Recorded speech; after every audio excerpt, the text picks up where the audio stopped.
The leader of the tournament, Jan Nepomniachtchi, won yet another game, this time against Liren from China. And Jan, for less experienced and for less qualified viewer, it looked like Black didn't really make any serious mistake, was making logical moves, and suddenly just found himself in this strategically lost position with your B pawn going forward, D pawn being weak. Could you please explain where did Liren really go wrong? Well, it's basically a very typical position for, let's say, the whole line.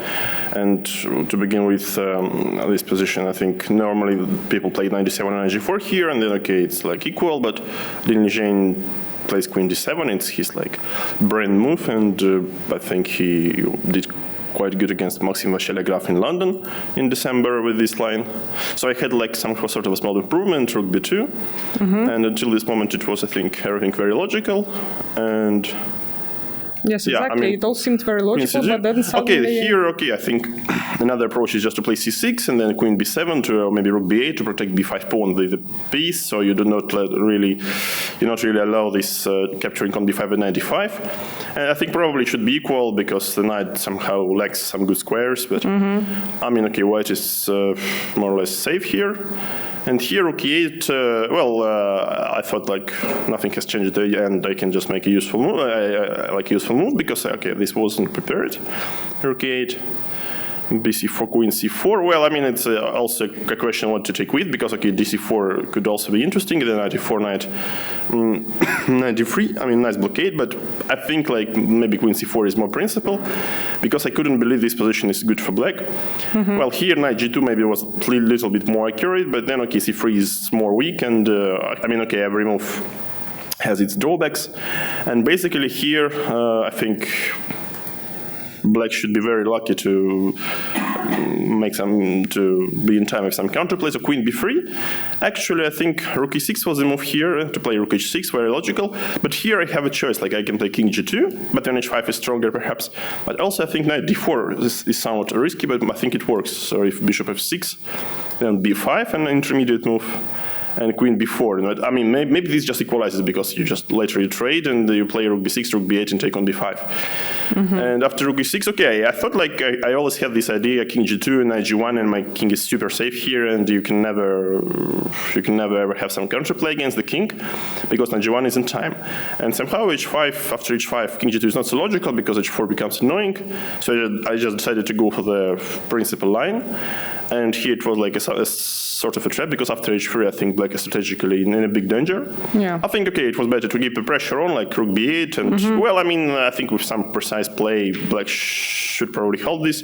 But it's already no fun for black, because even if I like trade the queen for two rooks, and I'm left on one side with two rooks and a knight against the queen and the bishop, okay, it's easy to create some weaknesses and some squares for knight.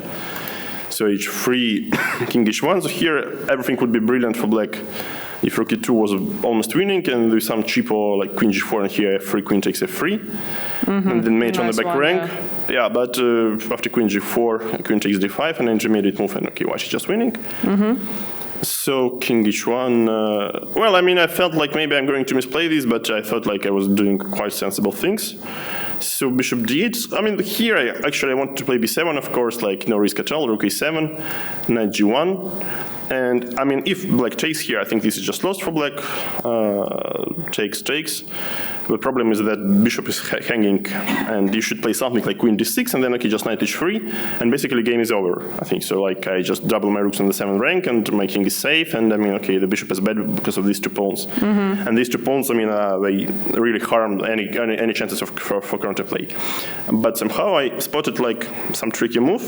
Well, I mean, it was absolutely no reason, I think, to turn this idea down.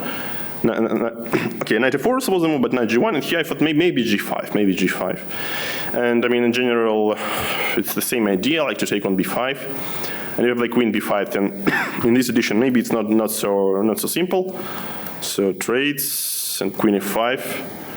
And somehow, okay, this extra move g4, but I think I think basically it's just easily winning for white, but it wasn't that much that sure anymore. But now I see, okay, this is just not going to play at all. So just g4, I just grab the piece, and okay, then I put my rooks in some solid way. But maybe it's tricky. I don't know, because you don't play it often with such, like say, with such a passive knight. So maybe it.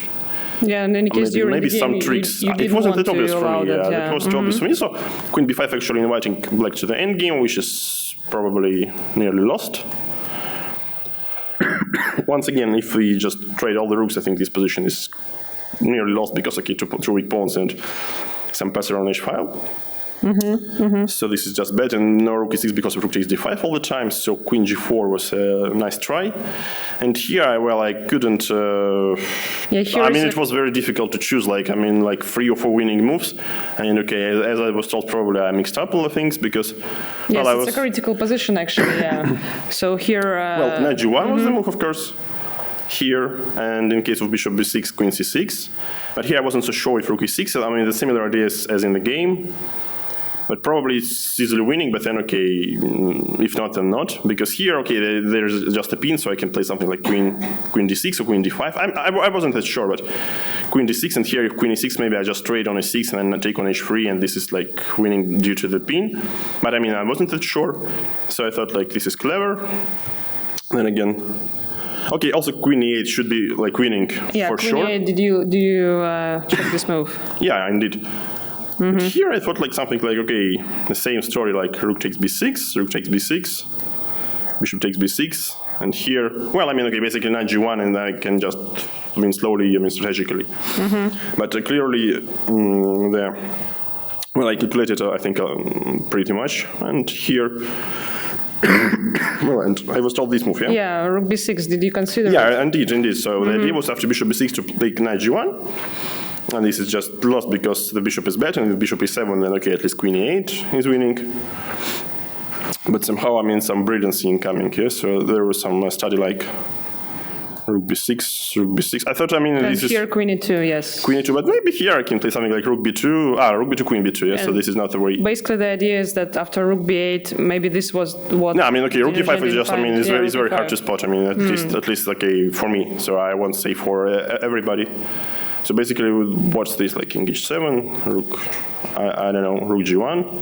Rook g1, yeah, maybe. Well, I mean, it's still hard to believe this is not winning for white, but I mean, okay, if computer says so, I'm going to. Yeah, of course, these days, spectators are very clever with computer, like you know. Like this one, probably rook e1 here, yeah, unless I just play rook h8, king here, so a bunch of checks. So it's not a bunch of checks, it's just f6, yeah? Yeah, f6, and you don't have e8. And I can resign, yeah. Okay, so that's fair enough. Well, I mean, but this was brilliant because rook e5 is easy to miss. So, I mean, okay, then it means. So basically, rook e5 you didn't. Well, I mean, okay, but rook e5 is like a cold move. Like, I mean, obviously, if you see rook e5, I mean, okay, it should be disqualified. No, I mean, seriously, because it looks like so lost for black. Okay, here I could also play f3 for sure. Yeah. Like go for the end game. I mean, to minimize all the risks. But I thought like, okay, knight e4, maybe, let's say, rook d6, and, well, I don't know, knight h3, rook b6, takes. I mean, clearly this is like very much winning, but I thought like, if I can like have the same position, but they have also with an extra piece, maybe it's better to have an extra piece. So that's why I was thinking that much. Of course, you go for f3 only if you see the whole line with rook e5. Yeah, but I mean, okay, black has so many ideas of counterplay, like rook c6 and so on, but I mean, okay, rook takes b6, well, it's.